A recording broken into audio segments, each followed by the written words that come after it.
Këtë vit turistik parkingjet e automjeteve në Pogradec do t'jenë me pagesë. Kjo gjë është njoftuar nga vetë kreu i bashkisë Eduard Kapri gjatë prezantimit të paketës fiskale 2016. Sipas Kaprit, fakti që gjatë sezonit veror dyfishohet popullsia edhe numri i mjeteve në Pogradec krijon një kaos të vërtet, sidomos në parkingje dhe hapësira publike.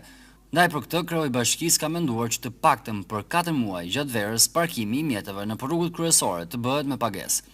Sipas informacioneve pranë bashkisë, kjo nismë është menduar me qëllim që pogradecarët gjatë verës të lëvizin në këmbë dhe të mos i parkojnë mjetet nëpër qytet, duke zënë edhe hapësirat. E gjithë kjo bëhet për 4 muaj në të gjitha rrugët kryesore të qytetit, por sa do të paguani nëse do të parkoni në një parkim publik? Mendohet një tarifë e tillë. Autobusët e mëdhenj me 150 lek ora, mikrobusët me 100 lek ora dhe mjetet e vogla me 50 lek ora ose 500 lek të vjetra.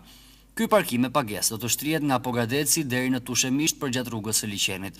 Pagesa do të vendosen edhe për parkimin e mjeteve lundruese në Liçen. Për herë të parë, ato do të kenë mundësinë të ankorohen tek moli dhe do të paguajnë nga 100 deri në 200 lekë të vjetra dita ose nata. Kjo lloj nisme pritet të diskutohet në Këshillin Bashkiak, por nuk dihet nëse do të miratohet. Ndërkohë, taks parkimi do të ketë edhe për bizneset dhe bankat të cilat mund të prenotojnë parkimin para bizneseve të tyre me një tarifë vjetore për 1500 lekësh të vjetra.